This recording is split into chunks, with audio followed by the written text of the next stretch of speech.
A seccional da Ordem dos Advogados do Brasil, Seção São Paulo, por sua Comissão de Direito Administrativo, tem a honra de recebê-los para o ciclo de webinars Nova Lei de Licitações e seus desafios nos municípios, com o tema de hoje, Diálogo Competitivo, que conta com o apoio das Comissões de Ação Social e Cidadania e de Cultura e Eventos da OAB São Paulo.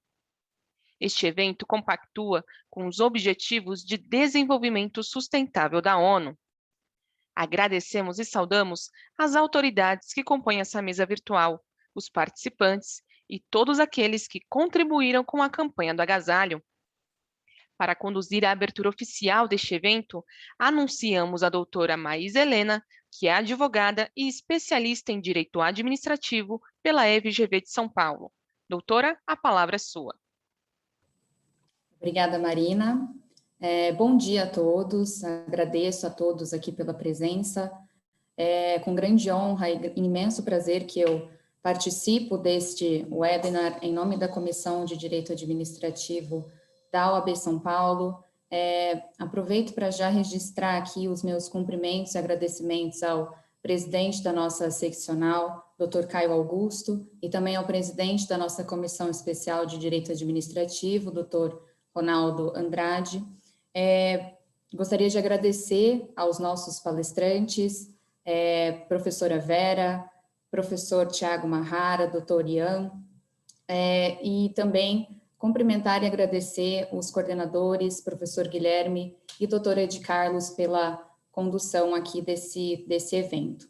Bom, vou começar falando um pouco sobre o diálogo competitivo na nova lei de licitações. Acho que esse instituto é uma grande inovação que tem sido, veio pela nova lei de licitações, né? E esse instituto, ele foi, na verdade, inspirado no modelo europeu, que já é praticado lá fora por alguns países, né? Ele é um modelo que é seguido com bastante... Ele é bastante utilizado pelos países nórdicos, por exemplo, né? Lá na Europa, a partir das diretrizes de 2004, esse modelo de diálogo competitivo foi implementado com o intuito de trazer uma aproximação das entidades privadas com as entidades administrativas, as entidades públicas, né? E com o intuito de permitir e atender ao anseio até das próprias entidades administrativas e particulares em aproximar as negociações, né? Aproximar as negociações entre a administração pública e os entes privados, né? Então, aqui no Brasil, o diálogo competitivo ele é algo novo, então traz bastante, acho que todos estão bem intrigados com a forma como ele será utilizado aqui no Brasil, né? A gente sabe que aqui no Brasil há grandes dificuldades em conseguir sentar-se à mesa com a administração para negociar os contratos administrativos, as licitações. Então, o diálogo competitivo, ele talvez venha como uma resposta e o resultado desse anseio que as entidades privadas têm em poder sentar-se à mesa justamente com a administração para que as soluções sejam negociadas, né? Aqui no Brasil, o diálogo competitivo, assim, sem adentrar muito ao mérito, ao histórico de como ele chegou, como ele se tornou uma modalidade na nova lei de licitações, mas aqui no Brasil, um pouco diferente do que é utilizado no modelo europeu, o diálogo competitivo ele veio como uma modalidade para contratações de soluções tecnológicas, né? E isso é explicado justamente porque a gente sabe que a administração tem um déficit técnico na elaboração de termos de referência e das especificidades técnicas, justamente, dessas soluções de tecnologia. Então, a gente vê o diálogo competitivo como talvez algo inovador aqui para o Brasil e que traga justamente, venha como um resultado em resposta ao anseio que as entidades privadas têm de poder levar à administração os aspectos técnicos das soluções tecnológicas e, em contrapartida, talvez venha também para resolver os gaps que a própria administração tem para elaborar os termos de referência de forma mais clara e mais específica para atender o objeto das contratações, né, de forma mais eficiente. Então, eu acho que a pergunta que fica para todos aqui é: será que o diálogo competitivo aqui no Brasil ele vai ser utilizado de uma forma bastante, como é feito na Europa? Será que ele vai realmente trazer esse resultado positivo? Será que ele vai ser utilizado de uma maneira eficiente? Acho que essas perguntas que a gente tem, que todos têm inicialmente, fazem sentido para a gente conseguir entender como o diálogo competitivo vai ser utilizado aqui no Brasil, né? De forma tão positiva como em alguns países da Europa, ou diante de tanta burocracia que a gente tem aqui no nosso país, e até mesmo tanta regulação. Será que o diálogo competitivo ele vai permitir que o seu fim, que é justamente trazer a inovação, vai ser atingido? Então, eu começo com essas perguntas aqui iniciais e trazendo um pouco desse histórico para a gente começar a nossa discussão. Aqui eu vou direcionar essa pergunta para a professora Vera. Professora Vera, como a senhora vê essa questão do diálogo competitivo aqui no Brasil?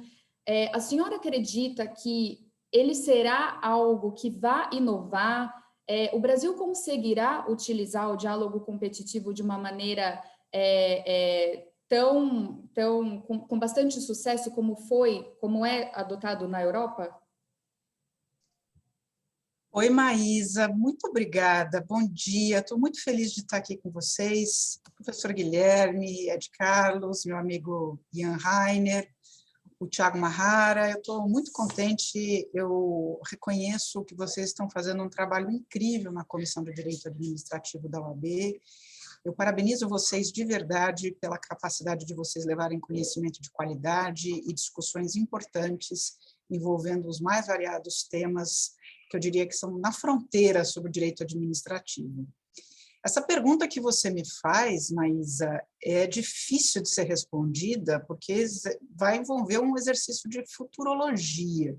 Como vai ser a aplicação do artigo 32 da nova lei de licitações? Eu sou otimista, viu, Maísa? Mas eu acho que a gente tem que ter consciência das dificuldades de aplicar esse artigo 32. Então, é por isso que eu acho que vale a pena a gente pontuar, e é esse o meu objetivo na minha fala inicial, pontuar quais as características desse procedimento, e aí, na sequência, Ian e o Thiago falarão sobre essa potencialidade de uso desse instrumento na prática. Eu tenho a impressão que a gente deu um grande salto com a nova lei de licitações com relação a este aspecto desta nova modalidade, porque diálogo competitivo é uma nova modalidade de licitação, como bem disse a Maísa. E deu um grande salto pelo fato de se reconhecer agora em lei algo que já estava no nosso inconsciente, mas não havia sido explicitado de forma tão clara, que é a circunstância de que a administração pública contemporânea ela não vive mais naquela simplicidade do passado. Ela não vive mais de maneira isolada, como se tivesse um quartinho fechado, e ela fosse capaz de escrever e detalhar todas as características de um termo de referência. Hoje, nós temos a consciência, e não há nenhum problema em a gente reconhecer isso, que a administração pública contemporânea ela vive num ambiente extremamente complexo, com enorme assimetria de informações entre o que existe no mercado e o que a administração pública imagina que possa querer adquirir. Nós não vivemos, e não há problema em a gente reconhecer isso, naquela época em que o edital era feito interna corporis, em que o edital era feito sem que houvesse nenhum tipo de diálogo com o mercado. Não existem mais soluções pré-concebidas. Aliás, se elas são pré-concebidas, são aquelas situações rotineiras em que a gente faz a licitação pelo pregão e que são as licitações mais simples de serem realizadas. A vida é muito mais complicada do que isso. Então, quando Maísa diz, olha, inovação tecnológica, que é uma das características que autorizam o uso dessa modalidade, imaginar que a administração pública ela seja capaz de desenhar um edital e um termo de referência para contratar uma inovação tecnológica significa dizer, ou você tem uma capacidade institucional com pessoas com qualificação técnica específica para o desenvolvimento das soluções e fazer essa busca no mercado, ou você precisa, de fato, dialogar. E este é um reconhecimento importante, porque se a gente não tiver a consciência de que a administração pública precisa conhecer, dialogar, analisar, significa que a administração vai assumir o risco de colocar na rua um edital que necessariamente vai ser judicializado, seja no Tribunal de Contas, seja no Judiciário. Então, nós estamos falando aqui numa lei que reconhece negociação, numa lei que reconhece a mediação, a arbitragem, vários aspectos da negociação, da conversa, do diálogo entre a administração pública e a iniciativa privada, e isso é extremamente positivo. A administração, de fato, não tem todas as informações quando nós estamos aqui no conhecimento, como a gente diz, na fronteira. Então, em situações como essa, o que a lei fez? Criou esse novo artigo 32, que trata de uma nova modalidade de licitação, que nada mais é do que uma técnica de negociação. Técnica de negociação desde o momento zero. Na verdade, muito cá entre nós, todas as modalidades de licitação são métodos de negociação com a iniciativa privada, com mais ou com menos flexibilidade. No caso do diálogo competitivo, nós temos uma característica muito interessante, porque o diálogo competitivo é uma técnica de negociação que envolve duas fases. Então, é uma modalidade negociada com duas fases. Primeiro, se negocia uma solução com aqueles que responderam ao edital que foi publicado. E numa segunda fase, há uma fase mais formal, mais competitiva, na qual se negocia uma proposta final. Quais são as situações em que essa modalidade de licitação pode ser utilizada? Certamente não vai ser para comprar os bens de prateleira. A lei diz que ela vai ser utilizada nessas situações de fronteira, ou seja, quando o objeto envolva inovação tecnológica ou técnica, quando o objeto envolva a impossibilidade de o órgão ela ter a sua necessidade satisfeita sem adaptação das soluções disponíveis do mercado, ou seja, não está pronto para ser identificado e contratualizado sem que haja algum tipo de adaptação. E quando haja uma impossibilidade de as especificações técnicas serem definidas com precisão suficiente pela administração pública. Então, nós estamos falando em situações de inovação.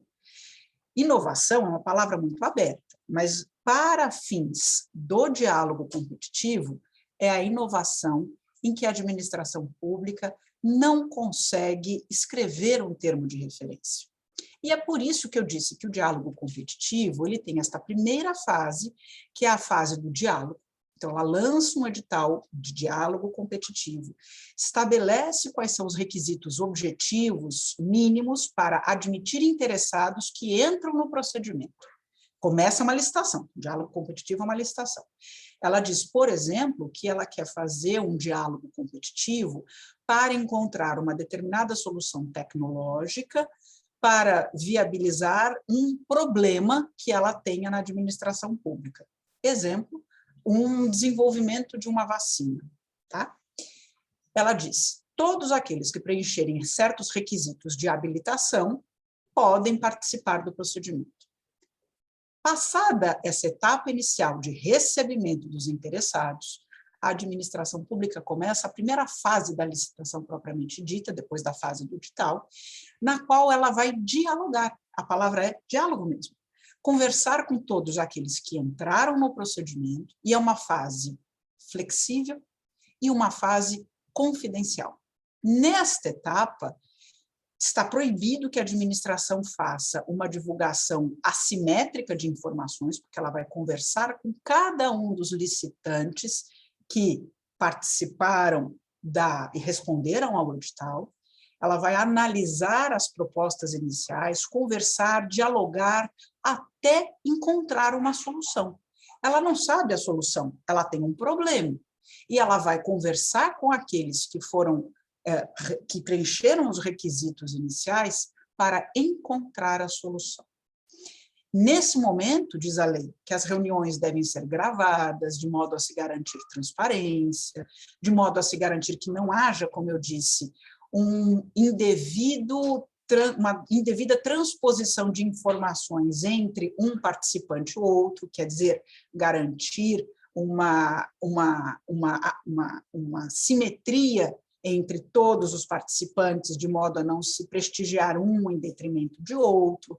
É um enorme desafio, porque a administração pública tem o dever de transparência, de tratar todos aqueles que participam de maneira igualitária, mas ela também deve se beneficiar desses diálogos sucessivos. Quantas rodadas de conversa serão necessárias? Eu não sei. Pode ser que sejam necessárias várias rodadas. Cada um me traz uma ideia diferente. Aí a administração pública, juntando aquelas informações, ela elabora alguma nova ideia e volta para esse grupo de interessados para discutir as melhores soluções.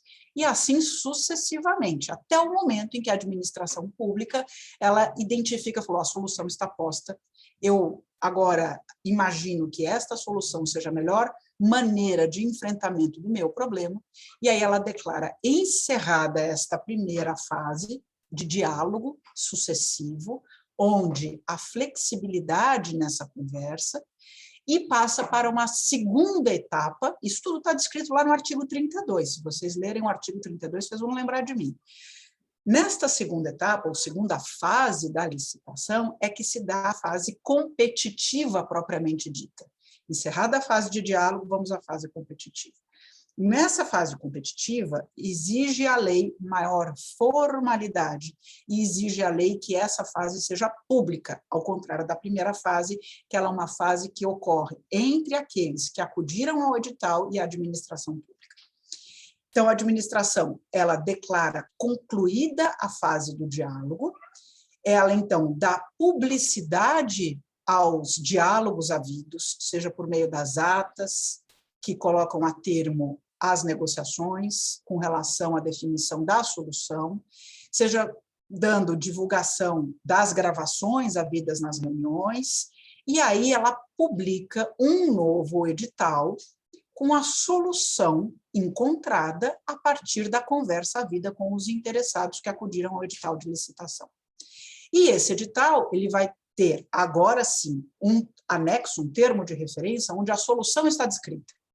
E esta solução, ela vai vir junto com o edital, que vai trazer critérios claros de julgamento da proposta para a execução daquela solução.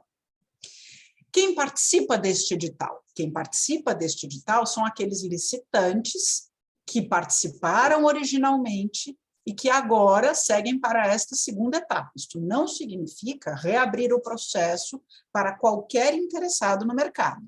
Então, a licitação, ela continua com aqueles pré-selecionados lá atrás. Neste momento, acontece uma fase de negociação, sem dúvida nenhuma, mas ela é uma negociação coletiva, não é mais individual agora. Por quê? Porque as propostas são oferecidas, e essas propostas podem ser propostas de menor preço, ou até pode ser uma técnica e preço, a lei não restringe, mas pelo menos agora eu tenho um critério claro de escolha do melhor parceiro para executar a solução que foi identificada em conjunto na primeira etapa. Eu disse que essa segunda etapa ela pode ser chamada de uma negociação coletiva, porque a lei ela permite expressamente que, nessa fase, a administração pública solicite esclarecimentos ou solicite ajustes às propostas apresentadas. Isso está no artigo 32, inciso 9. Então, mesmo na fase das propostas, é uma negociação coletiva prévia ao julgamento, mas já com as propostas na mesa. Então, nós temos, em resumo, uma licitação com duas fases, uma fase de uma negociação mais flexível e uma fase com uma negociação mais formal, a partir da publicação de um edital a ser seguido por aqueles que participaram da primeira etapa e dando a eles a oportunidade de apresentar a proposta nos termos que foi estabelecido entre os interessados. Pegando o gancho aqui que Maísa colocou para a gente refletir sobre as potencialidades do uso desse instrumento, eu acho que a gente tem que lembrar o seguinte: o grande desafio desta nova modalidade, que sim, ela tem origem na União Europeia, em 2004, numa diretiva da União Europeia, depois já atualizada em 2014, os países da União Europeia internalizaram as regras dessas diretivas da União Europeia, e a experiência revela que esta modalidade é uma modalidade que envolve o grande desafio de a administração pública efetivamente se preparar para conversar, para dialogar. Algo que parece banal, na verdade não é. Por que isso? Porque isso envolve o grande e um enorme risco de se perder a integridade nesta relação. Como manter a transparência? Como manter a integridade no processo do diálogo competitivo? Esse é um enorme desafio. Grande ponto para reflexão. Eu não acho que o diálogo competitivo seja para iniciantes. Não acho que o diálogo competitivo ele possa ser realizado por uma equipe que não tenha sido especialmente preparada para isso, que não tenha sido preparada, inclusive do ponto de vista de se garantir a integridade do procedimento. É preciso ter bom cuidado com a transparência, novamente essa palavra, em se gravar tudo e evitar que haja uma manipulação do sistema com o objetivo de fraudar e, com isso, levar a uma impessoalidade no processo como um todo. Precisa conversar, e mais do que isso, vou dizer aqui um outro aspecto relevante. Quem quiser fazer um diálogo competitivo também vai ter que capacitar o mercado, não basta só capacitar a administração pública, porque o mercado também não sabe fazer isso. Portanto, o esforço envolvido no diálogo competitivo é enorme, e eu digo isso com base na experiência europeia, digo isso com base na experiência da Nova Zelândia. Participei de um evento do Banco Mundial semana passada, em que a responsável por compras públicas da Nova Zelândia dizia exatamente isso que eu vou dizer a vocês. É um procedimento a ser exado de forma excepcional. E por que excepcional? Porque mesmo para nós, na Nova Zelândia, é um esforço descomunal fazer este procedimento ser realizado de maneira correta e adequada. Então, ele deve servir para situações excepcionais.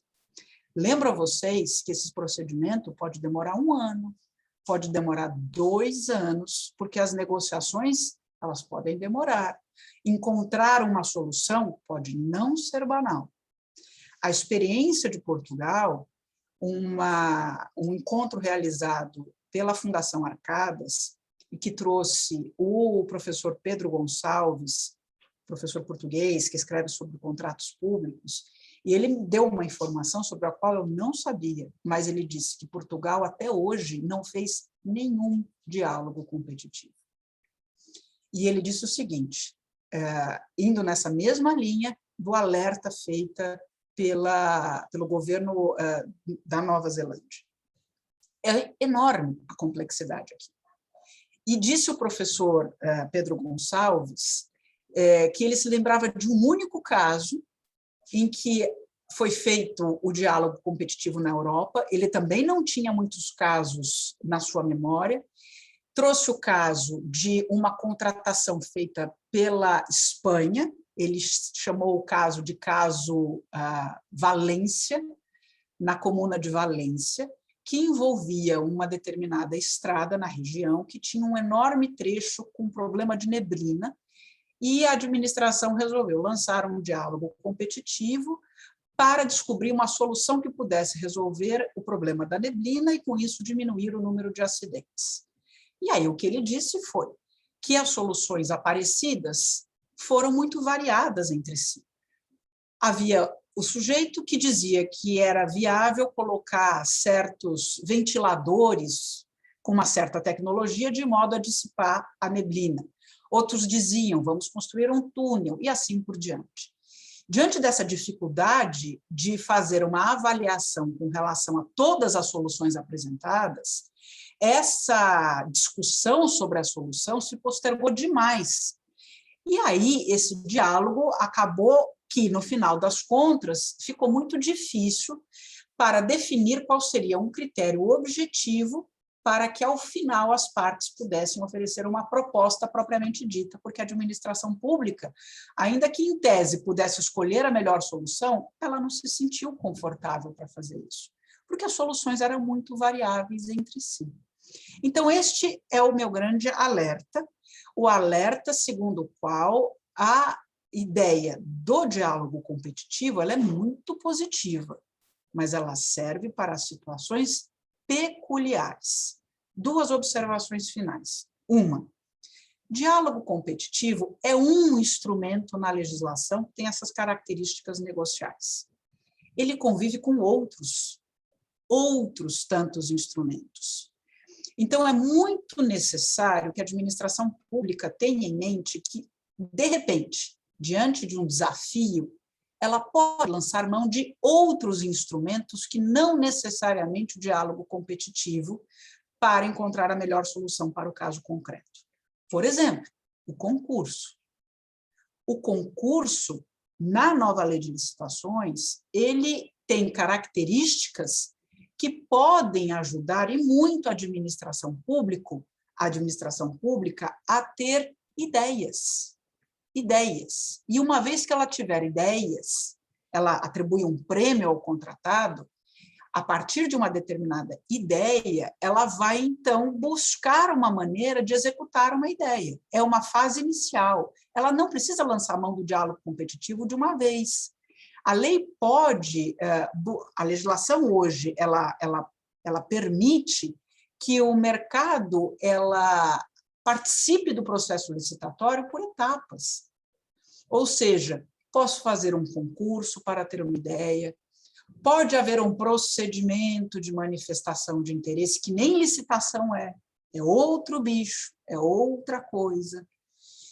A lei de inovação traz a encomenda tecnológica, aliás, quem tiver interesse, eu recomendo fortemente buscar na página do IPEA os estudos que o IPEA tem feito sobre encomenda tecnológica, que são primorosos.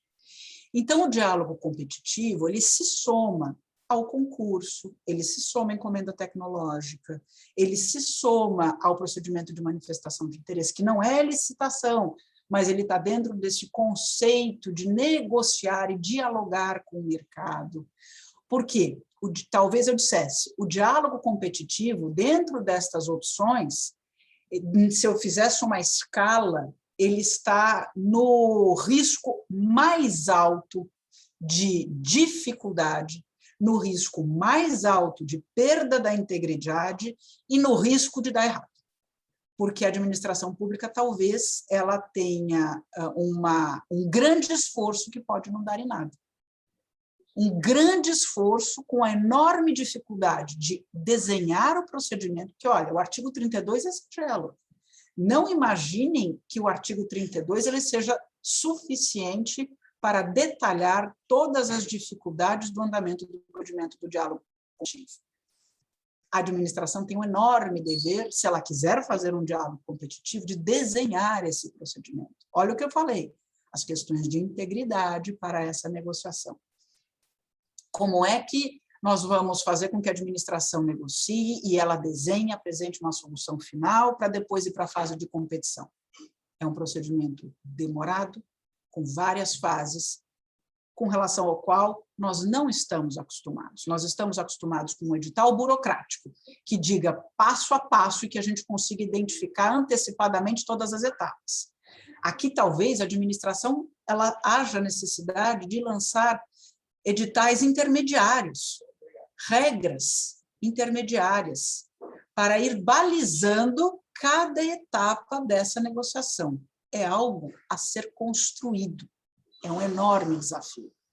Portanto, e aqui eu te devolvo a palavra, Maísa, para que a gente possa refletir com a ajuda do Tiago e com a ajuda do Ian, quais são as efetivas potencialidades na prática desse instrumento. É evidente que é muito positivo o fato de a legislação ter percebido que a administração sozinha ela não é capaz de identificar todas as soluções para os problemas que ela tem. É muito bom a gente colocar um choque de realidade e dizer à administração pública, você precisa do mercado, o mercado precisa conversar com você, e isto não é algo ruim por natureza. É bom que essa conversa se dê, e essa conversa deve se dar às claras, com transparência. O problema é como fazer isso. A ideia é fazer isso de uma maneira bastante aberta, mas com a consciência de que esse é um procedimento plástico.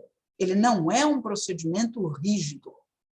E nem o mercado, nem a administração pública tem experiência com relação a isso. Quais são os campos em que eu acho que isso pode ser útil e que talvez seja um lugar onde a gente possa qualificar as equipes e fazer workshops com o mercado? Aliás, como eu disse a vocês, essa conversa com a turma da Nova Zelândia foi muito legal, porque a responsável disse assim, grande parte do sucesso do primeiro procedimento que nós fizemos foi identificar o mercado e fazer workshops com o mercado antes de nós lançarmos o próprio procedimento em si, ou seja, capacitar o mercado.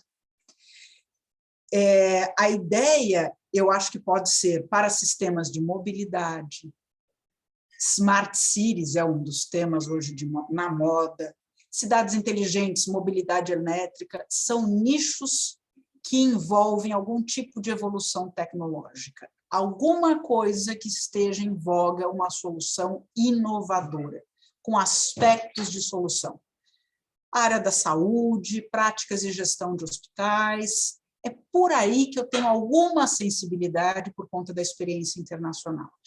E eu adoraria que a gente tivesse um caso piloto no Brasil, trabalhado de maneira muito cautelosa para a gente não matar essa ideia de saída.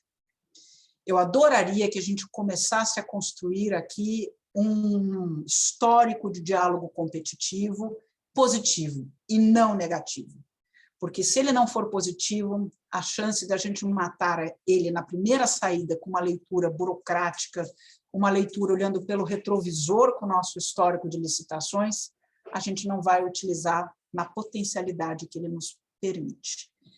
Era isso, Maísa, para a gente pautar o nosso debate. Eu agradeço muito a sua introdução, que eu acho que ajudou muito a gente a fazer essa primeira avaliação, e a partir daqui eu transfiro para você os meus queridos amigos Tiago e Ian, e muito obrigada.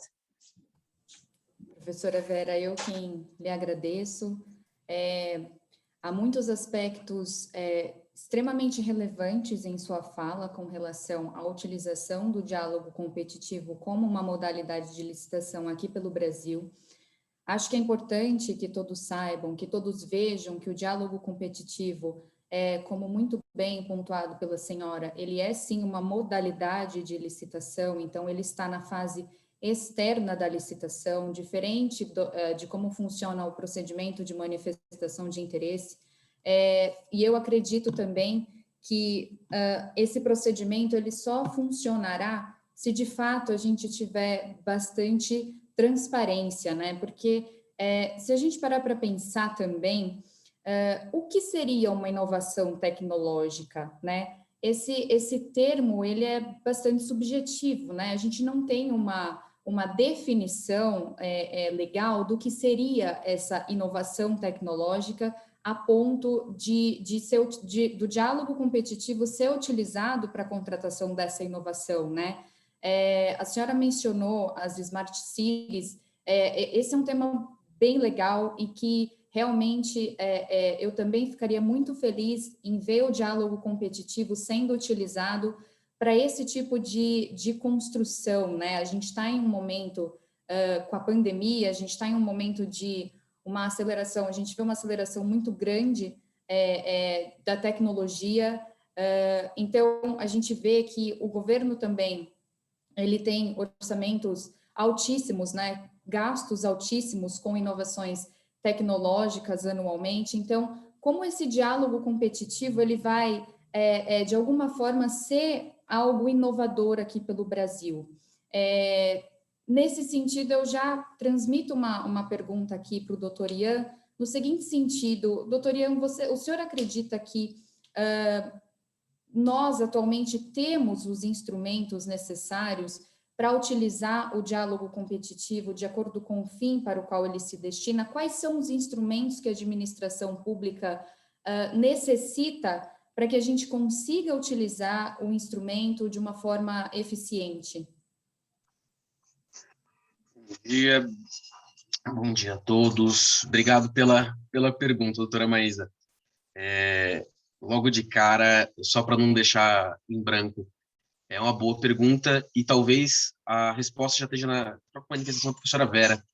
Eu acho que o principal fator é recursos humanos. O RH do Estado ele tem que ser repensado de uma maneira a possibilitar que a gente agregue pessoas, que incentive desenvolvimento interno pessoal, porque sem recursos humanos, eu acredito que o diálogo competitivo vai ser uma inovação que talvez patine, talvez nem decole, como todo mundo aqui, creio eu, pensa que seria o ideal para esses objetos mais complexos, né? Eu coloquei algumas linhas, na verdade, de manifestação, até porque é muito difícil sequenciar a professora Vera, né? O honroso convite que os queridos amigos Guilherme e Ed Carlos fizeram é um convite sui generis, porque lá de o professor Tiago e a professora Vera, e ainda por cima, falar logo após a professora Vera é muito difícil, né? Eu diria que hoje eu estou muito mais no papel de um aluno com privilégio de expor as minhas inquietações e angústias do que propriamente um expositor da matéria, né? Até mesmo porque a matéria, tirando a experiência internacional, no Brasil a gente está ainda nessa fase de gestação, né? A gente ainda tem uma legislação, com perdão do jargão popular, uma legislação zumbi, que a gente está vivendo até o próximo ano, e, essencialmente, até a gente começar a aplicar a 14133, a gente tem muito mais dúvida do que soluções, né?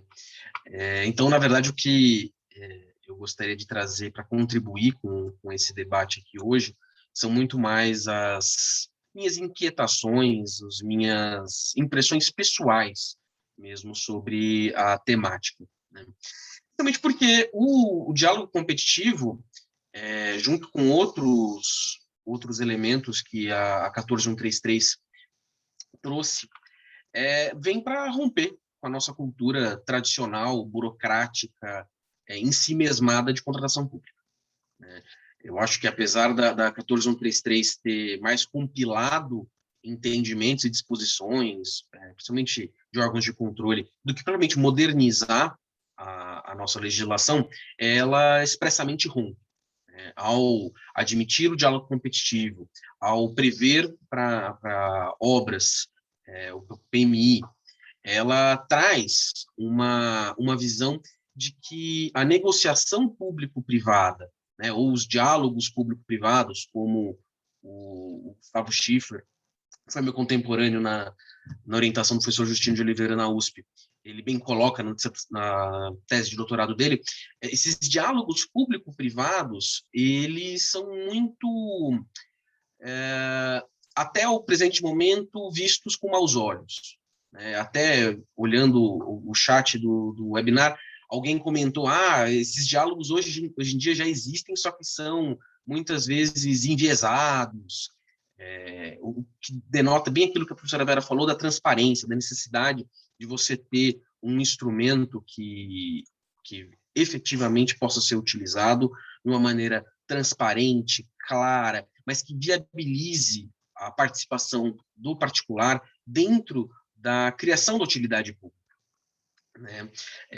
A ideia de que só porque tem a participação particular não vai dar certo ou vai dar margem para a corrupção, isso é uma visão que, se nós tivermos a olhar a 14133 com essa ideia, talvez diversos dispositivos dela não surtam os efeitos necessários, os efeitos que foram quistos lá atrás.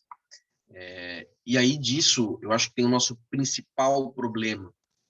A gente tem uma cultura de contratação pública vinda desde do Código de Contabilidade há 80, 90 anos, e entende que o particular, quando vai se relacionar com a administração pública, ele está mal intencionado para visar o próprio interesse.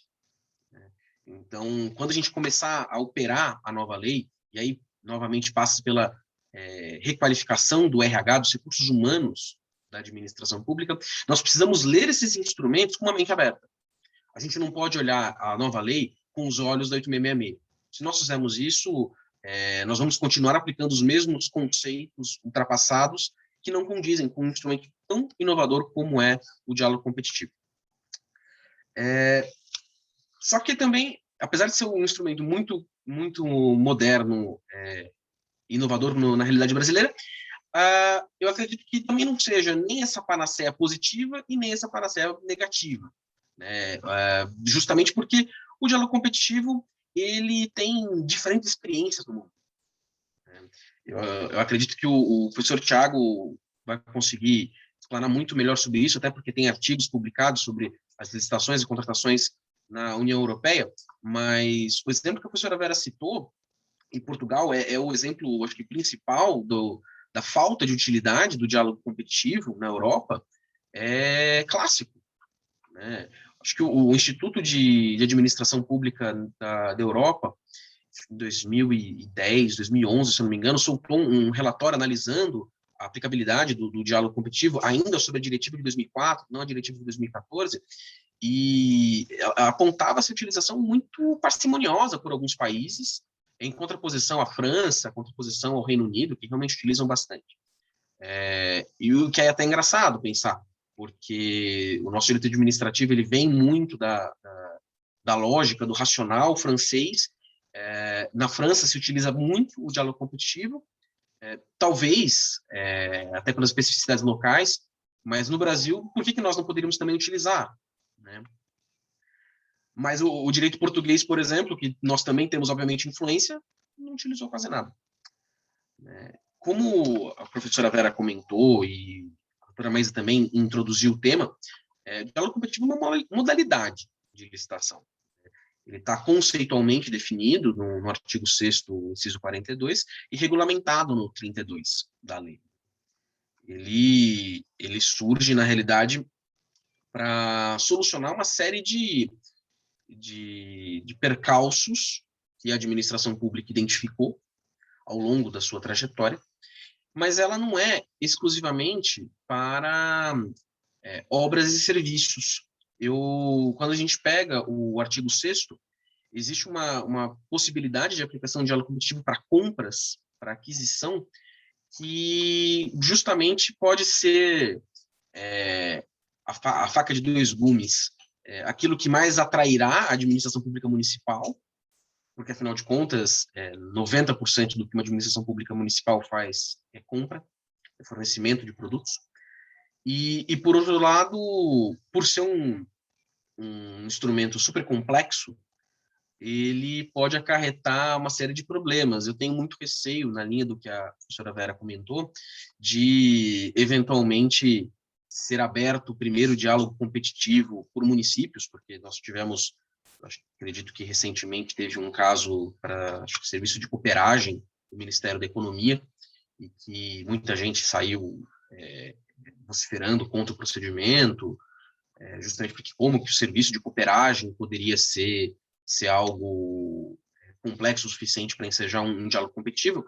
E eu penso que um município pequeno vai tentar implementar um diálogo competitivo, implementa sem ter a qualificação técnica específica, especializada para poder promover essa modalidade de licitação, e logo nas primeiras manifestações do Tribunal de Contas do Estado, ou mesmo do Judiciário, nós paralisamos a utilização do Instituto. Então, eu tenho esse receio, principalmente quando a gente vai pensar em compras, né? Porque a construção da solução para uma necessidade pública, olhando pelo retrovisor, a gente já teve no RDC, e principalmente no início foi muito mal visto, né? A problemática do anteprojeto de engenharia, específico para a obra, como que nós vamos selecionar a proposta, como diferentes soluções possíveis para aquele mesmo problema. Foi uma modalidade da contratação integrada que acabou patinando durante muito tempo. Temos alguns casos bem-sucedidos, outros casos mal-sucedidos. E isso para a obra, que é um pouco mais palpável, né, e que realmente tem uma complexidade técnica, né? Fornecimento de bens e serviços, como que nós poderíamos utilizar? Eu, conversando com algumas pessoas, até justamente por causa desse caso do Ministério da Economia, me parece, lendo a lei, que o fator principal do diálogo competitivo talvez seja realmente a necessidade de uma complexidade do objeto. Mas essa complexidade do objeto, ela não pode inviabilizar a própria utilização do Instituto, né? O diálogo competitivo, discordando parcialmente, mas bem incidentalmente do que tanto a doutora Maísa falou, como a professora Vera também colocaram, o diálogo competitivo ele não pode ser sinônimo de inovação tecnológica. A inovação tecnológica é uma das possibilidades. A complexidade do objeto, ela pode ser logística, por exemplo, como foi que a justificação para utilização do diálogo competitivo no caso do Ministério da Economia, no caso da cooperagem, a complexidade logística para atendimento, se certo ou errado, mas foi a justificativa que foi apresentada da época. Eventualmente, se nós tivermos a necessidade de uma customização a um produto, a um serviço, daquela necessidade da administração municipal, também seria algo interessante, né? A gente, aqui no município de São Paulo, tem uma experiência muito exitosa com a customização de soluções para problemas práticos da administração pública com relação a trânsito e mobilidade. A gente tem o Laboratório de Mobilidade, que é vinculado à SP-Trans, a Secretaria de Transporte, e usando um instrumento pouquíssimo utilizado, mas que já demonstra aquilo que a professora Vera comentou, da abertura, da possibilidade do mercado auxiliar de administração pública, o Mobilab utilizou a modalidade de concurso para estabelecer soluções tecnológicas. Na época, ainda não existia a legislação de encomenda tecnológica, para solucionar problemas práticos da administração pública. Novamente, foi aberto, os dados foram abertos, a administração pública como um todo, para receber soluções, e essas soluções, mais ou bem colocadas, foram incentivadas pela administração, foram incubadas. É um projeto muito interessante que o município de São Paulo fez, e que hoje, com certeza, tem tido desenvolvimento próprio, até com o avanço da legislação.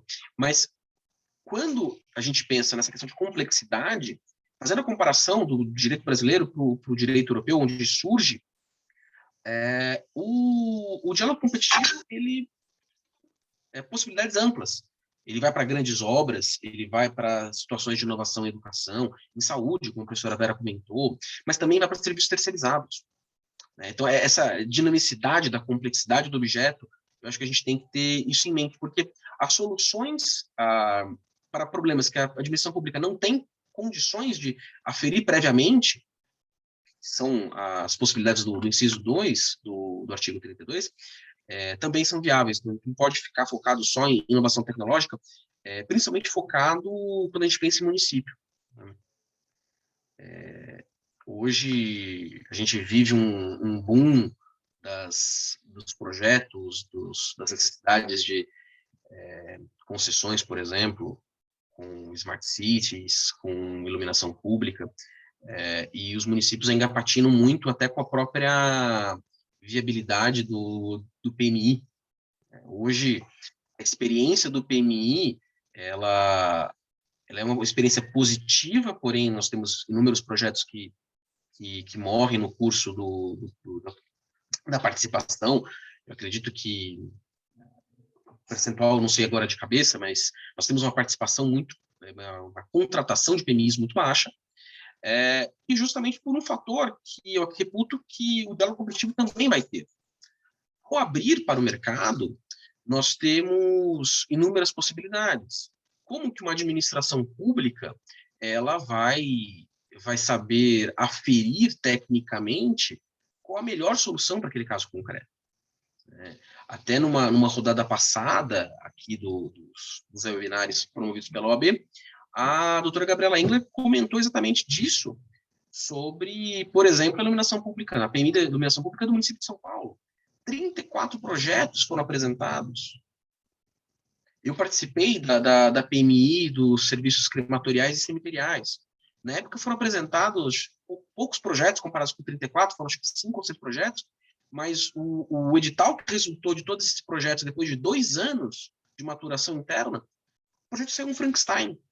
Ele não saiu nem perto de nenhum dos serviços e acabou, por conta da pandemia, o edital acabou não sendo publicado definitivamente, mas eu imagino a complexidade de quem estava na cadeira na SP Parcerias para analisar cada um dos projetos com soluções completamente diferentes, específicas, de acordo com as expertises de cada um.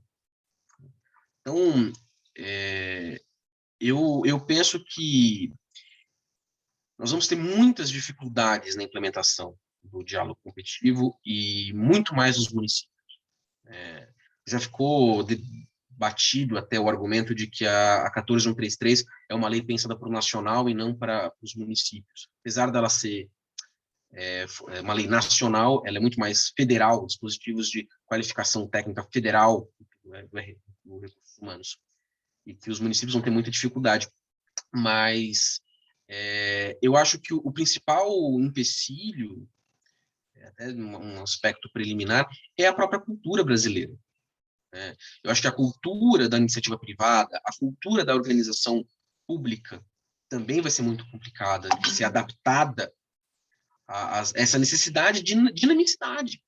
O particular também não tá preparado para simplesmente sentar e conversar e muitas vezes não tentar direcionar para uma necessidade prévia, e se eventualmente o particular assim o fizer, ele, não só por isso, o diálogo competitivo vai estar sendo frustrado, porque, na verdade, a administração pública ela vai estar se beneficiando com o melhor projeto, com a melhor solução.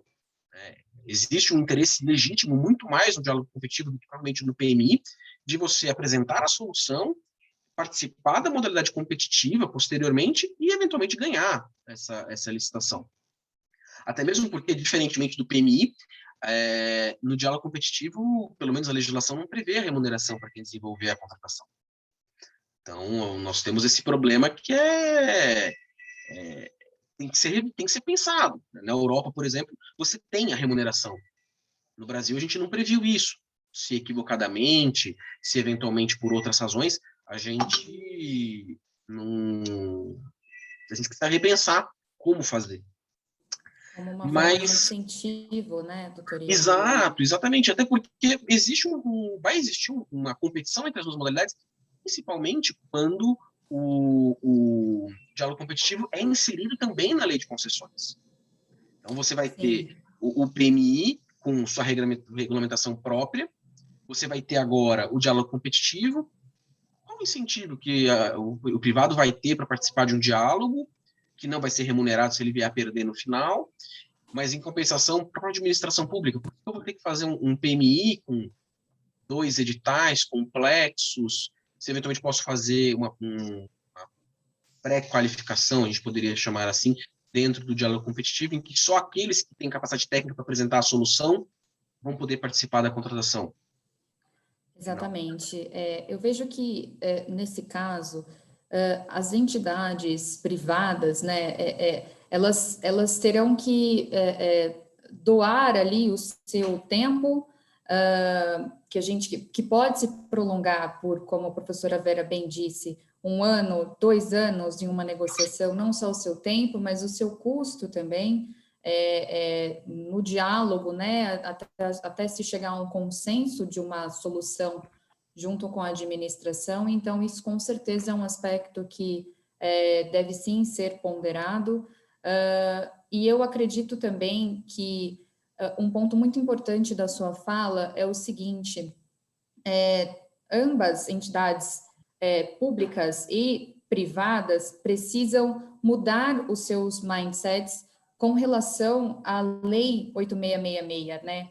Com essa nova lei, a gente não poderá entender entrar em uma licitação, em um procedimento licitatório, ainda com aspectos da Lei de 93, justamente porque o que se espera da nova lei é a modernização dos procedimentos licitatórios. Eu acredito que o diálogo competitivo ele vem como uma resposta nesse sentido, claro, delineando todos os riscos, todos esses aspectos e tudo que ainda precisa ser bastante trabalhado.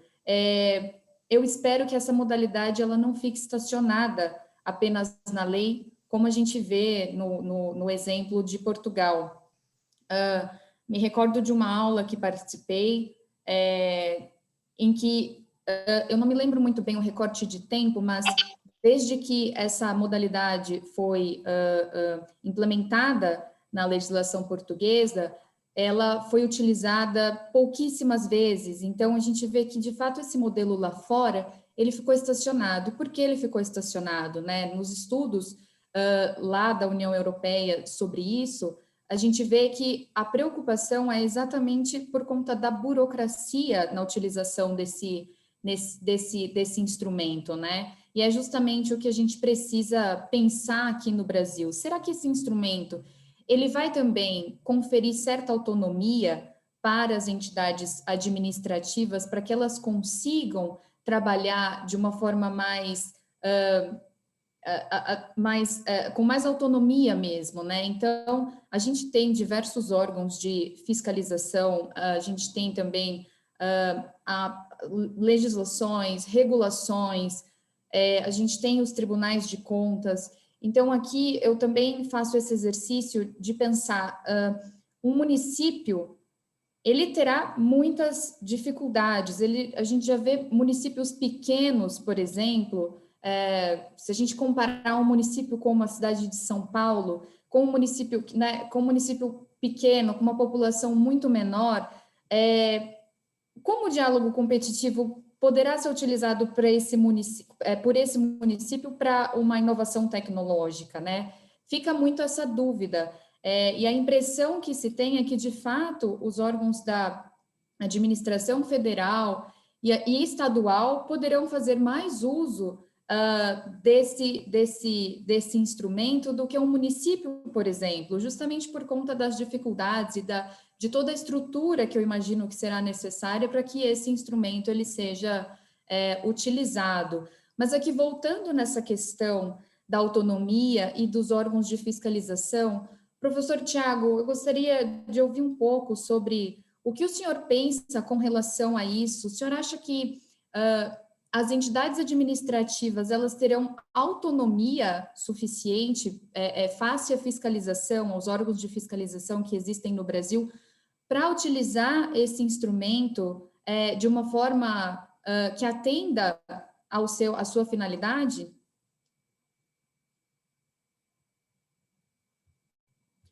O senhor está no mudo, professor. Agora sim.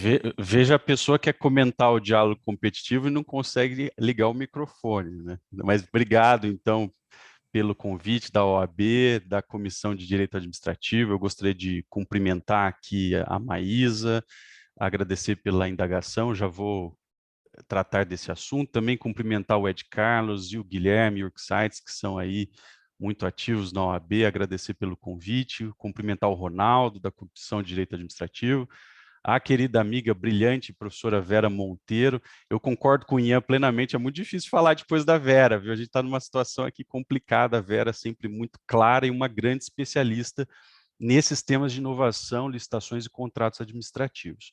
Ian, também parabéns aí pela sua apresentação. Vera, bom reencontrá-la aqui. E vamos lá, não é?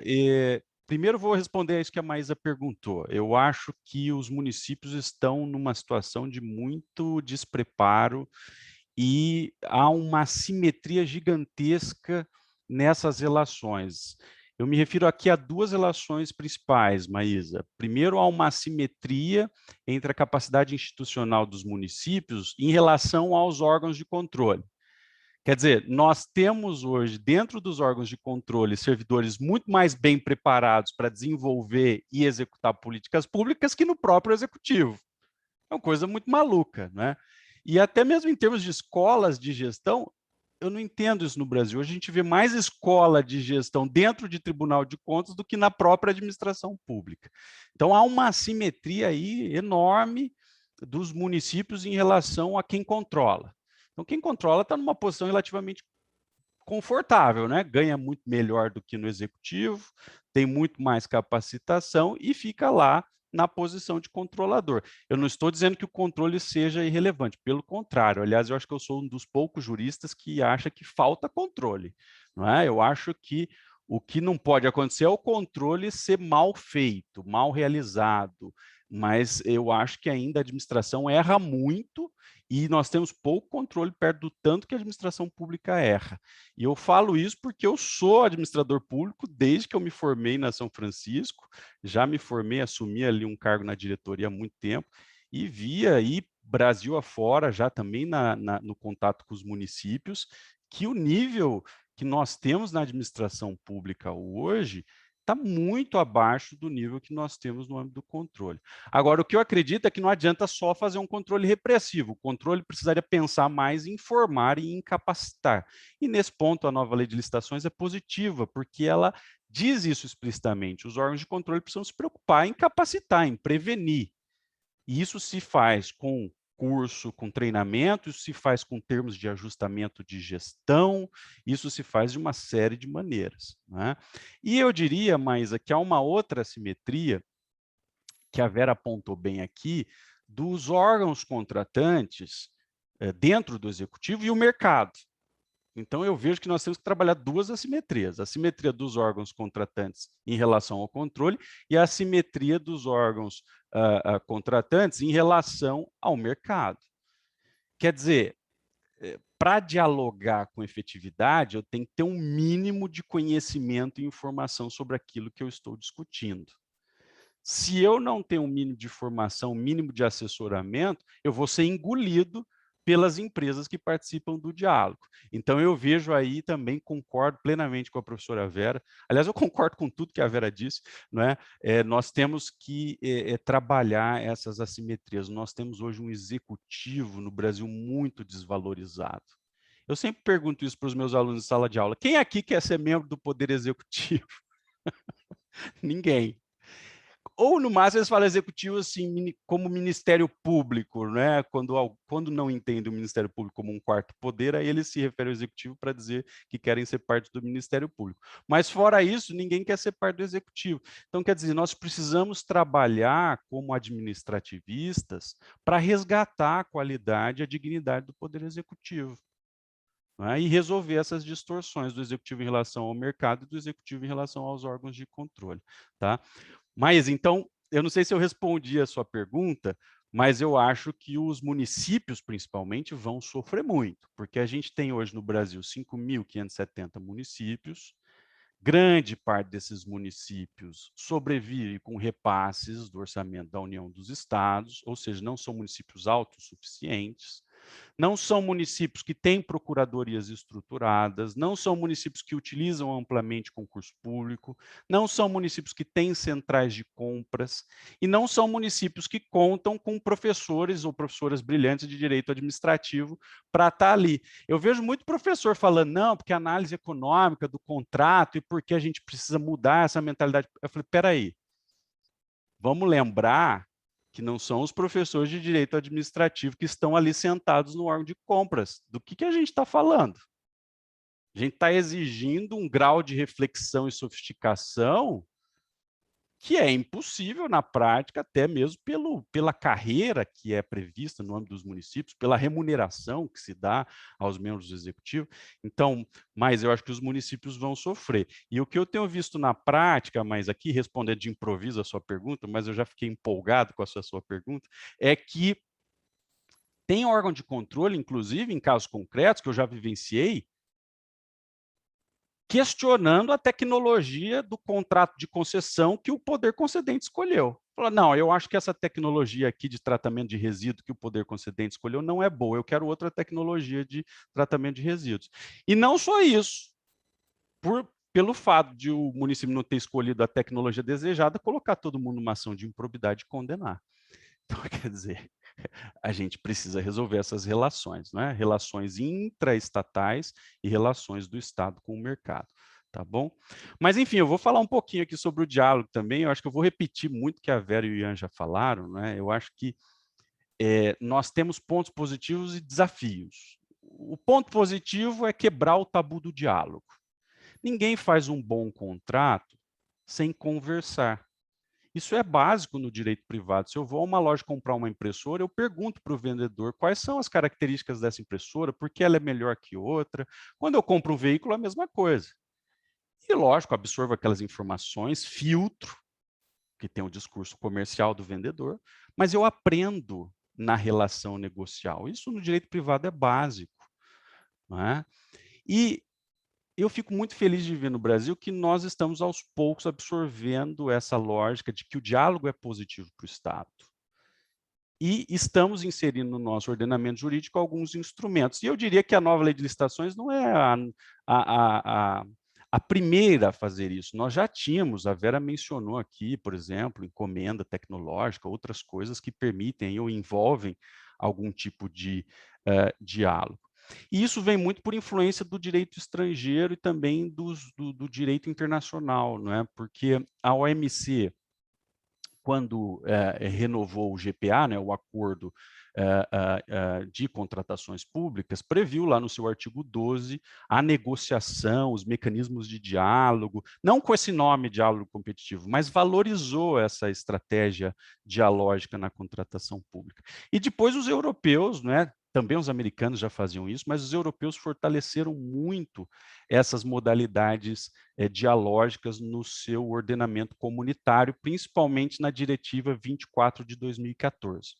Na verdade, o diálogo não surgiu nessa diretiva, tá? O diálogo é mais antigo, ele já vinha lá do início da década de 2000, em diretivas antigas, né?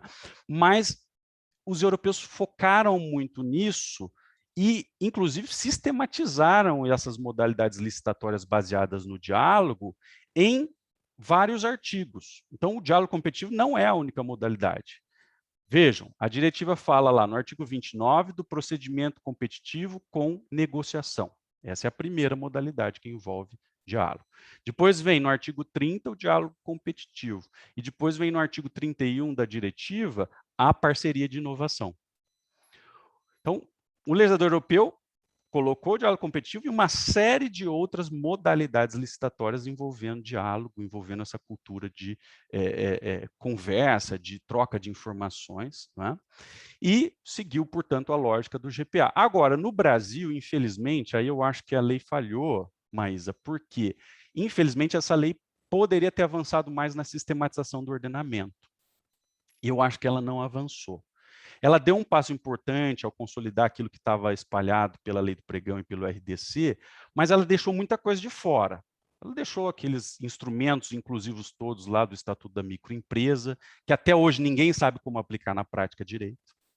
Ela deixou de fora esses instrumentos de inovação, como a Vera mencionou, e ela deixou de fora aí uma série de outras estratégias que depois acabaram sendo objeto de lei própria, como a lei das startups, que, em seguida, a edição da lei de licitações trouxe outras modalidades envolvendo inovação e diálogo, né? Então, talvez o legislador pudesse ter dado um passo um pouco mais amplo no sentido de valorizar e sistematizar esses mecanismos de diálogo, né? Mas como é que isso aconteceu na lei de licitações? Bom, em 3 facetas. Primeiro, o diálogo aparece nas modalidades licitatórias. Segundo, o diálogo aparece nos procedimentos auxiliares, principalmente no PMI, aí mencionado pela Vera. E, em terceiro lugar, aparece na solução de conflitos contratuais, porque a lei abre um capítulo para apontar a mediação, a conciliação, a arbitragem e os comitês de resolução de disputas que vêm lá do direito norte-americano. Então, a gente também tem consensualização mais forte na solução de disputas. Então, a lei é legal aí, é muito positiva, é muito boa nessa matéria de promoção do diálogo, embora pudesse ter dado um passo maior. Agora, o que é o que eu vejo de desafios? Se eu tiver um tempinho aí para falar, Maísa, senão você me avise, tá? Mas o que é que eu vejo de desafio? Alguns minutos, sim, professor, por favor. Tá ótimo. Então, o que eu vejo de desafio? 3 desafios. O primeiro deles diz respeito à segurança jurídica, né? Por quê? Porque eu gosto muito quando Paulo Modesto diz, segurança jurídica são 3 coisas, segurança do direito, no direito e pelo direito. Segurança do direito é ter um ordenamento jurídico claro e compreensível. E agora pensem, se nós que estudamos, né, Vera, não vou dizer aqui quantos anos, mas já há umas décadas, legislação administrativa, não conseguimos compreender minimamente como aplicar o instituto, imaginem vocês o administrador público. Porque, vamos lembrar, o administrador público não é um jurista consagrado em direito administrativo necessariamente. O administrador público é um médico, é um biólogo, é um psicólogo, é um agrônomo, é um economista. Então, se o ordenamento não é claro para nós, que somos especialistas, imaginem vocês, para quem está ali com a mão na massa dentro do executivo. Isso me preocupa. E eu vou dizer, em relação especificamente ao diálogo competitivo, o que me preocupa, Maísa. Em primeiro lugar, eu acho, viu, Ian, que os requisitos para o uso da modalidade não ficaram claros. Por exemplo, os incisos 1º e 2º do artigo 32 são cumulativos ou são alternativos? Eu acho que isso fica um pouco obscuro. Tá? Eu não acho que esteja tão claro assim. Eu entendo que sejam cumulativos, mas eu acho que poderia ficar mais claro para quem vai ler ali a lei e aplicar. E outra coisa, só para exemplificar a questão da segurança jurídica. A lei diz que, depois de escolhida a opção, a modelagem, a administração vai julgar as propostas de acordo com a maior vantajosidade. Tá, mas por qual critério? Que critério é esse? A administração pode inventar um critério qualquer para julgar? Como é que vai funcionar isso? Eu fico em dúvida, e se eu estivesse no executivo, eu ficaria com medo de inventar um critério para depois explicar ao Ministério Público, ao Tribunal de Contas, por que é que eu inventei aquilo. Então, eu acho, Ian, que existe aí um primeiro problema que vai afetar a aplicação dessa modalidade e que diz respeito à falta de clareza sobre requisitos de aplicação e sobre os critérios de julgamento. Um segundo desafio é o da dissimetria informacional, principalmente na relação com o mercado. A gente precisa pensar nisso. Quer dizer, de novo, para eu dialogar, eu preciso ter uma certa formação, um certo conhecimento nisso. Nesse ponto, porém, eu acho que aí existem estratégias dadas pela própria lei, Maísa, que resolveriam esse problema. A primeira estratégia, bem apontada pela lei, é a possibilidade de contratação de assessorias para acompanhar a comissão. Lembrando que essa comissão tem que ser formada por 3 pessoas que ocupem cargo público ou emprego público, mas a lei permite isso, a contratação de uma assessoria para acompanhar o diálogo. Essa é uma maneira de se resolver. Uma outra maneira, talvez, de se resolver isso, seja utilizando-se pela utilização das centrais de compras. O direito europeu tem falado muito de centrais de compras, eu acho que no Brasil a gente tem falado ainda pouco dessas centrais de compras, né? As centrais de compras são, de um lado, negativas porque podem tornar os processos de contratação mais lentos, Mas, de outro lado, elas são favoráveis porque elas geram ganhos de aprendizado. Aqueles servidores que trabalham com aquilo são especialistas no assunto e isso lhes dá mais poder de barganha, mais capacidade de negociação em procedimentos complexos como esse. Então, acho que as centrais aqui podem ser pensadas, né, para viabilizar mais facilmente esse tipo de contratação. E eu diria que nós temos, para finalizar aqui muito rapidamente, um terceiro desafio que a Vera pontuou muito bem, que diz respeito a hoje toda essa lógica consequencialista, ou seja, a essa revigoração do dever de planejamento na administração pública. Eu sempre falo, Vera, que consequencialismo é um velho conhecido nosso, que é o dever de planejar, de saber onde eu quero chegar. Isso existe há muito tempo, né? E agora, até pela Lindb, a gente vê ali a preocupação da sociedade brasileira com o planejamento da administração pública. Nós não queremos um Estado aleatório, um Estado que desperdice dinheiro, um Estado que continue a não nos devolver aquilo que nós pagamos de tributos. Não é mesmo? Então, o que eu acho que vai surgir como desafio aí, Maísa, é o ônus de explicar, no caso concreto, por que o diálogo competitivo foi escolhido em uma determinada situação. E eu digo isso por duas razões. Porque essa escolha existe. E existe por quê? Porque, em vez de utilizar o diálogo competitivo, eu tenho inúmeras opções no ordenamento.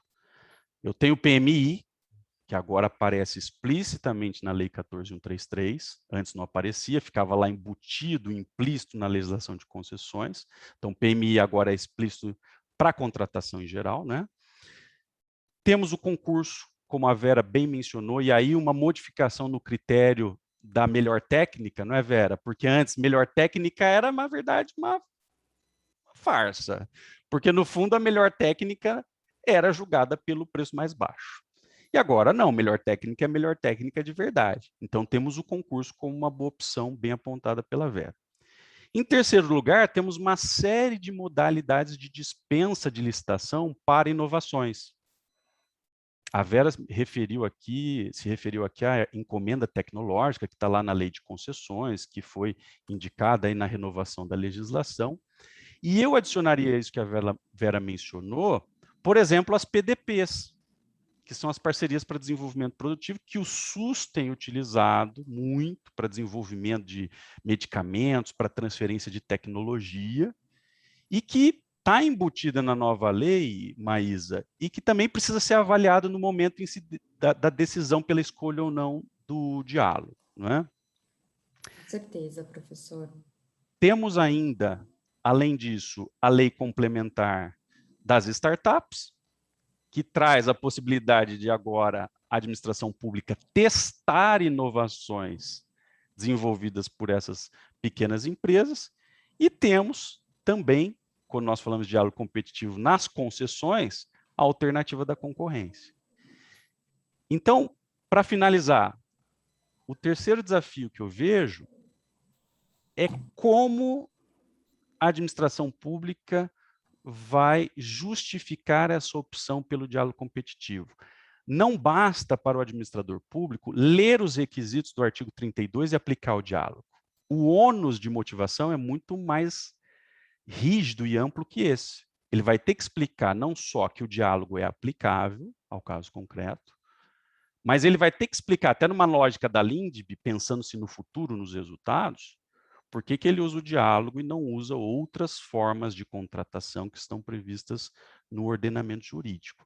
E essa exigência se tornou extremamente relevante porque vocês sabem que a nova lei de licitações deu muito destaque a uma figura no artigo 18, que são os estudos técnicos preliminares. Todas as contratações agora dependem dos estudos técnicos preliminares, nos quais a administração terá que explicar a escolha por uma determinada modalidade de contratação. Então, Maísa, obrigado de novo. Desculpe me estender aqui na fala, e é um prazer estar aqui discutindo com vocês. Quanto a isso, professor, Eu quem lhe agradeço aqui por todos esses comentários extremamente pertinentes com relação a todos os percalços e desafios que o Brasil enfrentará para que essa modalidade seja, de fato, utilizada, e também como é que a gente poderia, como é que os órgãos de fiscalização e controle se comportarão com relação a esse novo instrumento, né?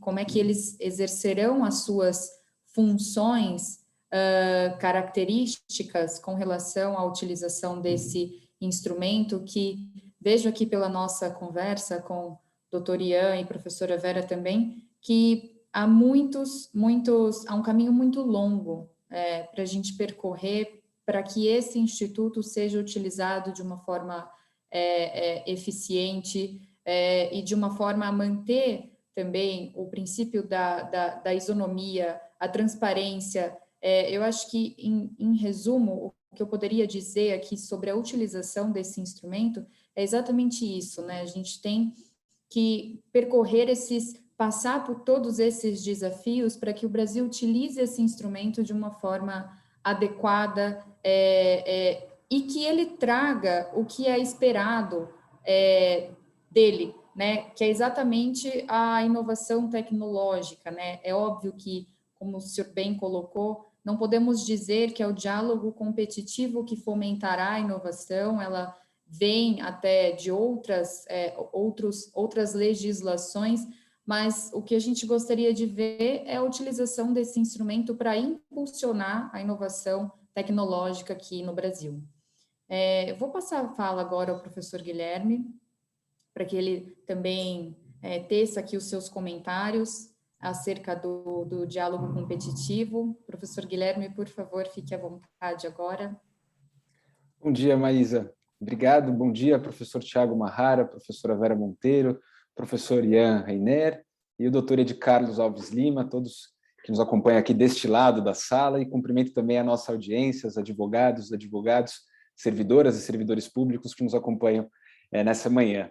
Um super privilégio poder ouvir uma professora da Fundação Getúlio Vargas, a professora Vera, professor da Faculdade de Direito da USP, Ribeirão Preto, Thiago Marrara, o Ian, que é um super advogado envolvido em todos os grandes projetos de infraestrutura mais recentes, assim como a doutora Maísa. E aqui eu só queria, então, aproveitar para comentar alguns aspectos que surgiram aqui no Q&A, aproveitando também a deixa da Maísa, quando menciona as dificuldades de se controlar essas licitações. Eu, como atuo também num órgão de controle externo, eu acho importante começar já dizendo: os tribunais de contas estão preparados para controlar e para monitorar o diálogo competitivo. Como disse o professor Thiago Marrara, os órgãos de controle são muito bem aparelhados, inclusive do ponto de vista da sua equipe de pessoal. O Tribunal de Contas da União, uma equipe técnica de primeiro mundo, assim como os tribunais subnacionais, do qual talvez um grande exemplo seja o Tribunal de São Paulo, porque é o maior do país, né? Controlando as despesas do governo do Estado e de todos os municípios que compõem esse ente da federação, excetuando-se o município da capital. E aí a gente percebe essa diferença, né, professor Thiago? Os tribunais de contas super bem aparelhados e as administrações que são controladas por eles não gozam do mesmo privilégio, eu diria, porque são municípios carentes. A gente sempre diz isso aqui no nosso ciclo, né, Ed Carlos? Os municípios de São Paulo, dos 644 municípios, mais ou menos 388 têm menos de 20 mil habitantes. Isso significa menos arrecadação, isso significa menos atividade industrial, menos capacidade de oferecer bons salários para angariar bons quadros. Então, a gente tem essa realidade, e os municípios, os servidores municipais, o doutor Ed Carlos é um desses servidores de municípios de médio porte, né? Não é um município tão pequeno, mas todos nos esforçamos muito para poder cumprir as nossas tarefas e estar por dentro das novidades da nova lei de licitação. Talvez o grande convite desse encontro é para que a gente leia a nova lei, procure compreender e que nós estejamos cientes de que não é uma lei simples, é uma lei muito complexa. O doutor Thiago mencionou, o doutor Ian também, o artigo 18, né, que fala da fase preparatória, ali até o artigo 27, do estudo técnico preliminar. Todas medidas muito boas, excelentes, mas com alto grau de abstração, pensadas no governo central, para a realidade do país, que é muito diferente. Não dá para comparar o município de Rio Grande da Serra, que fica aqui a 50 minutos do centro de São Paulo, com a realidade do Tribunal de Contas da União, ou com a realidade do governo do estado de São Paulo. É muito diferente. E o diálogo competitivo é um desafio imenso para esses municípios. É muito difícil conseguir aproveitar essa modalidade com tantas dúvidas. A professora Vera aqui nos explicou, é quase uma licitação com 2 licitações. Primeira etapa do diálogo e depois uma segunda etapa em que há efetivamente uma disputa pela proposta, pela oferta, tudo com regras próprias, com a preocupação do controle. É preciso, é fundamental que os agentes públicos, sejam municipais, estaduais, federais, sejam capacitados para poder aproveitar essa nova modalidade de licitação que tem um uso limitado para soluções inovadoras e soluções que a administração ainda não consegue elaborar sozinha, em que a administração depende efetivamente de um diálogo com os agentes de mercado. E os agentes de mercado também precisam se preparar, sobretudo na perspectiva do compliance, e na perspectiva de garantir que este diálogo não se tornará um foco ou um convite à corrupção, a práticas ilícitas. Um dos comentários do nosso chat diz: já acontece o diálogo competitivo, mas de modo não republicano, o que é absolutamente verdadeiro. E a nova lei caminha bem ao abrir possibilidades de diálogo, de uma interação republicana entre a iniciativa privada e o poder público, que vem numa tendência internacional. O professor Thiago Marrara lembrou bem do GPA, o Acordo de Compras Públicas da Organização Mundial do Comércio, que também fomenta esse tipo de prática. Lamentavelmente, a nova lei de licitação foi construída sem olhar para o GPA. Em alguns pontos, nós convergimos. O professor Thiago anotou bem. Nesse tema do diálogo competitivo, estamos muito próximos, mas há inúmeros outros em que a nossa legislação não se atentou para essa oportunidade de inserção do mercado de compras públicas brasileiro numa perspectiva global. Bom, eu não quero aqui tomar mais tempo de vocês, então eu acho, Maísa, que a gente poderia passar uma rodada aqui de perguntas e considerações, já caminhando para os agradecimentos finais, para não tomar ainda mais tempo do seu tempo, né, Maísa? Também uma advogada super concorrida, e do doutor Ian e do professor Thiago Marrara, e da nossa audiência, que está firme aqui, né? Nós temos, acho que hoje é o recorde de audiência do nosso encontro, né? Nós batemos 230, agora 224 pessoas nos acompanham de modo muito assíduo, desde o início. É uma alegria enorme. Então, doutora Maísa, devolvo a palavra para essa condução do momento conclusivo do nosso encontro de hoje. Obrigada, professor Guilherme. Tem uma pergunta aqui que é bastante interessante. Ela diz respeito ao seguinte: eu gostaria de passar por ela de uma forma mais geral, mas também convidar os nossos participantes a tecerem os seus comentários sobre isso. Um dos nossos participantes pergunta: existe uma cláusula específica de compliance nos editais sobre diálogo competitivo no modelo europeu? Eu diria que, no geral, o compliance, se a gente for fazer uma análise aqui para o Brasil, ele já está nos editais, né? A gente já tem a lei anticorrupção e ela já faz parte dos editais, né? Quando a gente vê as exigências, uma das exigências que são requeridas nesses editais é justamente que as empresas sejam idôneas. Então, a gente tem aí o cadastro do SEIS, a gente tem os registros das sanções no portal da transparência. Então, eu acredito que, nesse sentido, de forma geral, o compliance ele continuará aqui para o Brasil sendo algo que já está embutido nos nossos procedimentos licitatórios, né, independentemente da sua modalidade.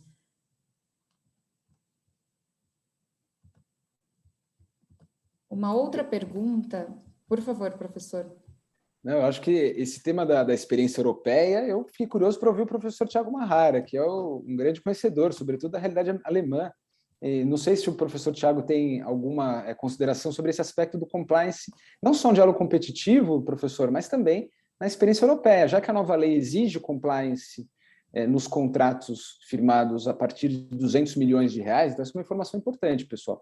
A nova lei de licitação diz que contratações acima de 200 milhões de reais, o valor estimado desses contratos, o licitante deve, se vencedor, formular um programa de compliance no prazo de até 6 meses da assinatura do contrato.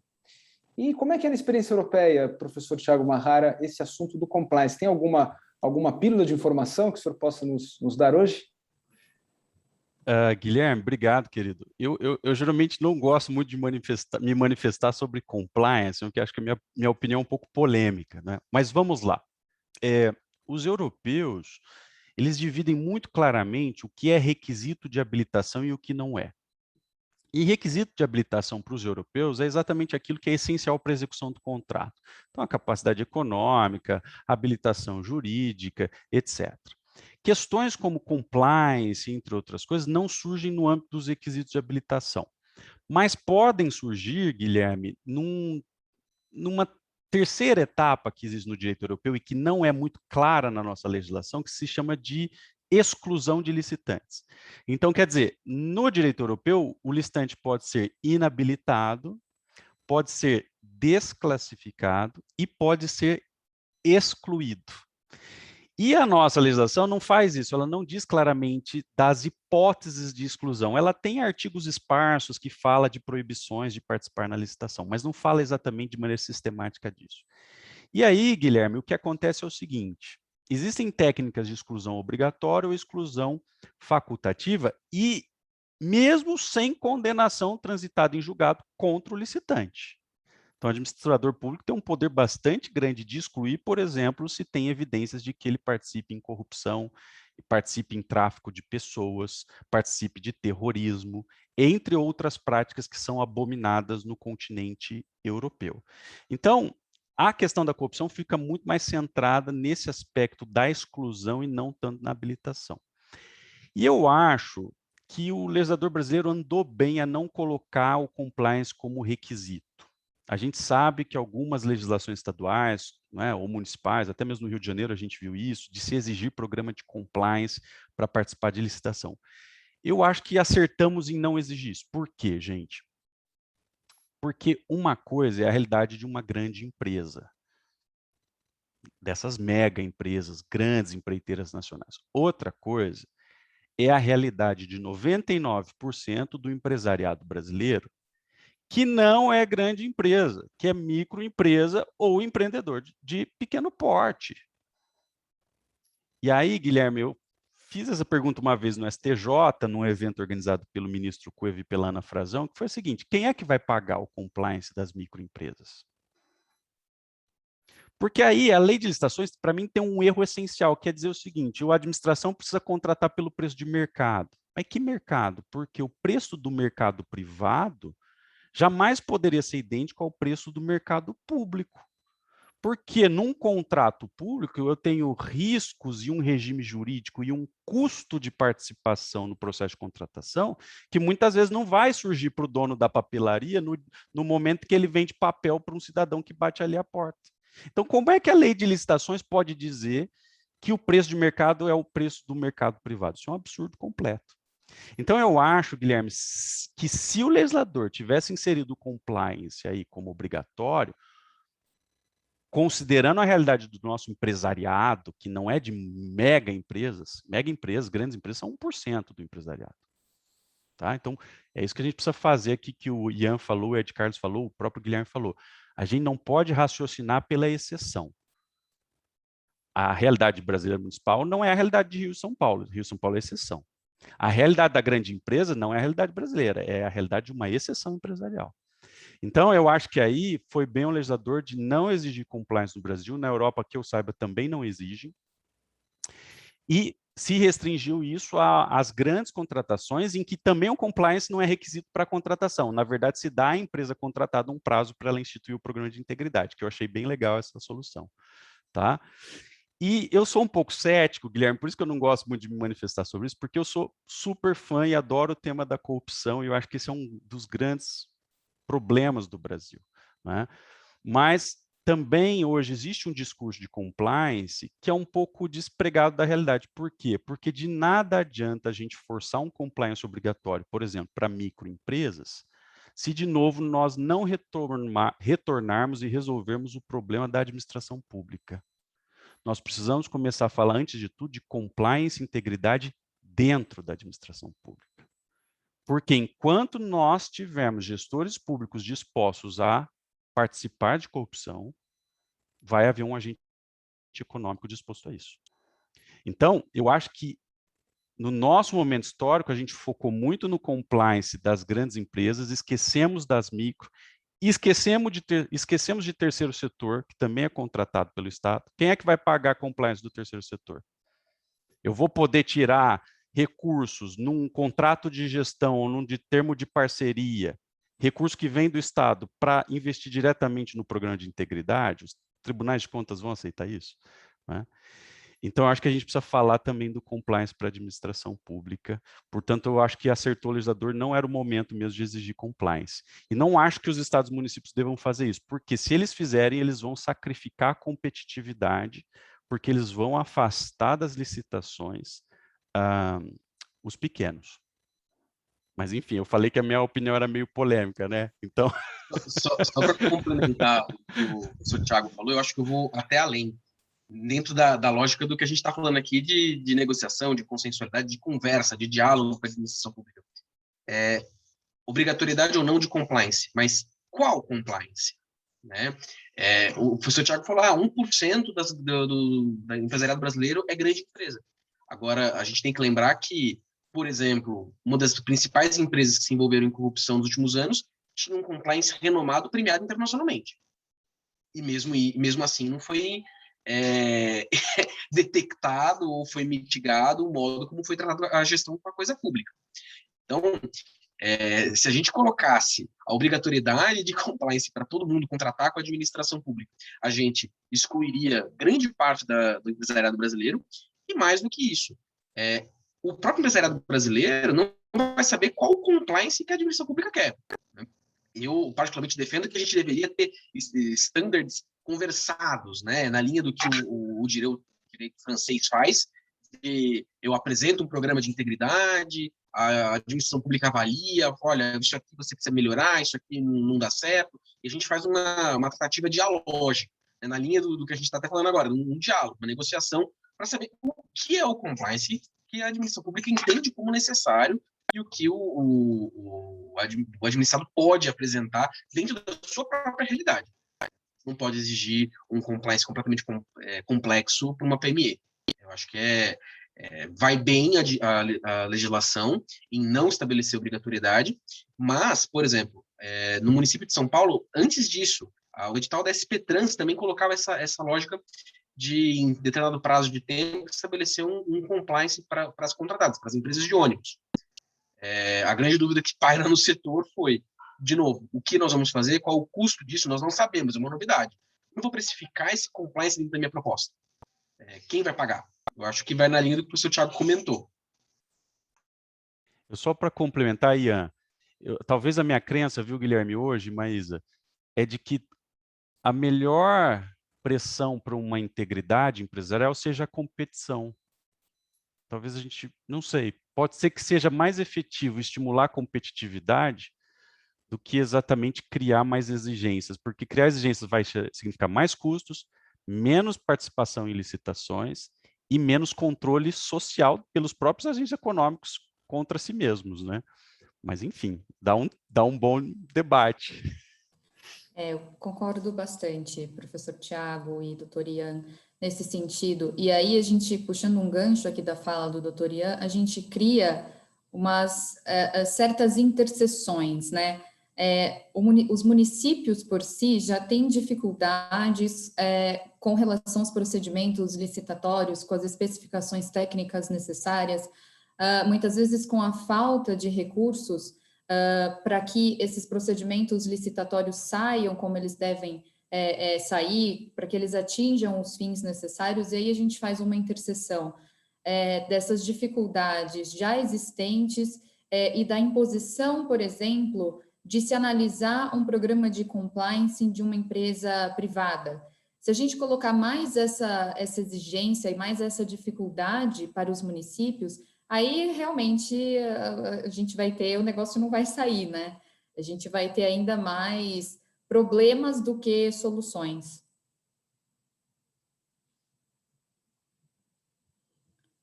Bom, acho que chegamos aqui ao fim do nosso webinar. Eu gostaria de agradecer muito a participação dos nossos palestrantes, professor Thiago Marrara, doutor Ian e professora Vera, foram excelentes pontuações, eu estou muito feliz com o resultado que a gente teve aqui. A gente vê que, de fato, as impressões sobre o instrumento do diálogo competitivo são comuns a todos nós, né? Todos nós temos as mesmas impressões, né? As mesmas dúvidas e os mesmos questionamentos e os mesmos anseios sobre a utilização desse instrumento. Eu gostaria de passar a palavra agora ao professor Guilherme para o encerramento do nosso webinar e deixo aqui registrado novamente o meu agradecimento aos participantes, aos palestrantes e à coordenação que tornou esse evento bastante produtivo. Obrigado, Maísa. Pessoal que nos assiste, por favor, aguardem um instante que o doutor Ed Carlos daqui a pouco vai fazer um convite para vocês, então não desliguem ainda. Eu queria só usar esse espaço para agradecer muito a doutora Maísa Helena Mapa Rodrigues, que conduziu uma brilhante moderação para esse evento, muito cautelosa, muito atenta, preocupada com os grandes temas, o que a nossa audiência ia gostar de ouvir. Também agradecer a professora Vera Monteiro, que esteve conosco nesta manhã, o professor Tiago Mahara e o doutor Ian Reiner pelas contribuições excelentes, um ótimo debate que nós construímos agora sobre compliance, um tema que apareceu no roteiro que a doutora Maísa preparou para o nosso encontro de hoje, mas que não estava no centro do debate, e que é um assunto muito interessante. Eu não posso resistir em dar para vocês mais uma palhinha de informação. O judiciário inglês está decidindo casos a partir do UK Bribery Act, que foi onde surgiu essa história de compliance, onde nós puxamos essa experiência na nossa legislação anticorrupção. Tudo começou lá. E o judiciário inglês está começando a decidir casos envolvendo o sistema de compliance, a sua adequabilidade ou não. E, para surpresa geral, o judiciário inglês não diz o que é programa de compliance adequado. Pelo menos eu ainda não encontrei essa decisão. Então, se eles que criaram isto ainda não sabem bem o que é compliance, pelo menos até onde eu posso ver, o que dirá o Brasil? O que dirá a nossa realidade? É claro que é importante compliance, mas nós precisamos ter cuidado para que esse não se torne mais um entrave burocrático e sem efeito prático, só para atrapalhar as nossas licitações. Muito obrigado a todos. Doutor Ed Carlos, por favor, faça o convite. Bom dia a todos. Agradeço ao professor Guilherme, agradeço os nossos palestrantes que abrilhantaram o evento e trouxeram várias inquietações, pelo menos eu anotei vários pontos aqui que demandam curiosidades, né, busca do conhecimento. Acho que é muito importante quando nós conseguimos trazer essas inquietações no debate, né? Foi muito rico o debate de hoje. E, aproveitando também, quero fazer o convite a todos para o nosso próximo ciclo, que vai ser na próxima quinta-feira, às 10 horas. O tema também é um tema que vai encontrar pontos polêmicos dentro da sua operacionalização nos municípios, que é a arbitragem para serviços comuns, e teremos aí um time também igualmente de peso para tratar desse assunto. Fica aqui o convite para quem não se inscreveu, o link ele foi colocado, né, mas a gente pode colocar novamente na plataforma, e aguardamos todos então na próxima quinta-feira, neste mesmo horário. Muito obrigado a todos.